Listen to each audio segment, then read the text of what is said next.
Assalamualaikum warahmatullahi wabarakatuh. Kembali lagi di program Tanya Ustaz. Kali ini sama Firda Ananda, Firda sudah bersama dengan Ustadz Tajul Mulut. Assalamualaikum Ustadz. Waalaikumsalam warahmatullahi wabarakatuh. Ustadz, ada pertanyaan menarik nih.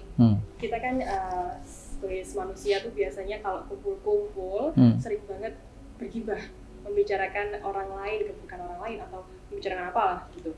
Terus kemudian bagaimana saat kita berpuasa, kemudian kita bergibah, membicarakan orang lain, kemudian hukumnya juga berdebat di media sosial saat kita berpuasa, seperti itu Pak Ustadz. Ya, baik, terima kasih pertanyaannya. Bismillah, alhamdulillah, salatu wassalamu ala rasulillah. Bergibah di era media sosial ini kan semakin gampang ya. Bahkan kalau kita melihat di media sosial itu ada platform khusus ghibah gitu ya, yang memang kontennya itu memang itu materi-materi ghibah dengan menu yang macam-macam diracik sedemikian rupa. Kalau dulu ghibah itu kadang orang membayangkan bagaimana, tapi sekarang kan dengan gambarnya, bahkan dengan videonya. Ghibah itu kan secara definitif adalah menyebutkan hal-hal yang berkaitan dengan seseorang yang kalau dia tahu apa yang disebutkan itu menjadi tidak ridho, tidak suka. Ya, kalaupun itu ada. Kalau tidak ada menjadi fitnah, jelas menjadi fitnah. Nah, ini adalah perilaku yang kalau dalam Al-Qur'an itu sampai dianalogikan dengan analogi yang sangat menjijikkan. Ya, memakan bangkai saudaranya sendiri yang sudah mati. Barangkali analogi itu adalah analogi yang sangat psikologis sekali. Kalau orang yang berpikir waras ya, akalnya sehat, dia tidak mungkin dia mau memakan bangkai saudaranya sendiri, kecuali dia punya penyakit psikologis gitu kan. Jadi itu sudah sangat keras sebenarnya, walaupun disampaikan dengan bentuk percontohan ya, atau perumpamaan analog seperti itu. Nah, maka kalau kita mengkaitkan perilaku ghibah ini dengan keberadaan bulan Ramadan, Nabi telah memberikan peringatan bahwa ada orang-orang yang puasanya itu menjadi tidak bermakna, menjadi nir pahala, menjadi hanya sekedar berlapar-lapar saja, karena kata Rasulullah, kata beliau, rubba shaimin, ya, ada bahkan tidak sedikit ada orang yang berpuasa dan dia hanya mendapatkan laisa lahu min siyamihi illal ju'. Dia hanya mendapatkan haus dan dahaga saja. Lapar saja. Tidak lebih dari itu, pahalanya menjadi tidak ada, bahkan bisa menjadi rusak. Nah, kalau kita tarik lagi ini ke lebih jauh lagi ya. Orang yang ghibah itu kata Nabi besok termasuk orang yang muflis. Ya, orang yang bangkrut di akhirat. Kenapa?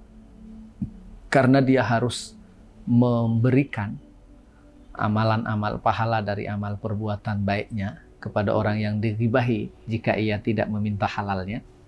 Dan rasanya hari ini semakin sulit ya, ada orang menggibah minta halal itu seperti berharap ketemu burung gagak berwarna putih gitu ya. Saking tidak mungkinnya.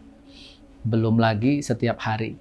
Apalagi ghibah itu dulu kalau disebut dengan kata ghibah orang agak takut ya. Sekarang malah ayo kita ngeghibah yuk. Masya Allah. Terang-terangan ya sekarang? Terang-terangan. Pernah tidak terang-terangan menggunakan istilah kekinian misalnya, mengkritik. Mengkritik itu bisa jadi masuk dalam kategori ghibah ya. Dan ghibah itu sangat dekat dengan fitnah. Apabila tidak tertabayunkan dengan baik, tidak tervalidasi dengan baik, tidak dikonfirmasi dengan baik. Dan itu langkah yang sangat berat untuk dilakukan oleh para pelaku ghibah itu ya. Apa sebutannya ya? Ya, Masya Allah. Jadi kalau kita berpuasa, mari kita jaga kesehatan amal puasa kita dengan cara menghindari hal-hal yang bisa membuatnya rusak. Ya, selain menjaganya dari hal-hal yang membatalkan secara syar'inya, secara fikihnya, juga jangan sampai membatalkan perolehan pahalanya.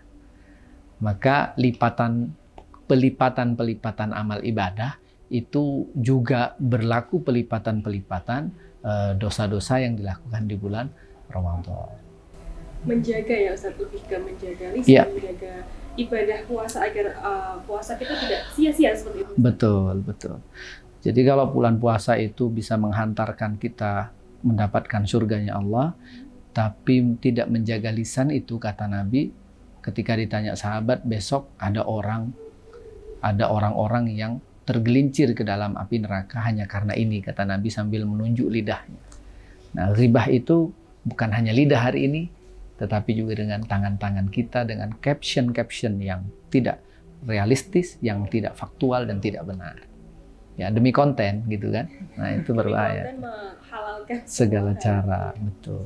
Terima kasih Ustadz atas jawabannya, semoga bermanfaat ya Tribuners. Amin, amin, amin. Dari Ustadz Tajul Muluk tadi. Demikian Tanya Ustadz kali ini, saksikan terus episode-episode selanjutnya hanya di channel YouTube Tribuners.com. Assalamualaikum warahmatullahi wabarakatuh. Terima kasih sudah nonton. Jangan lupa like, subscribe, dan share ya.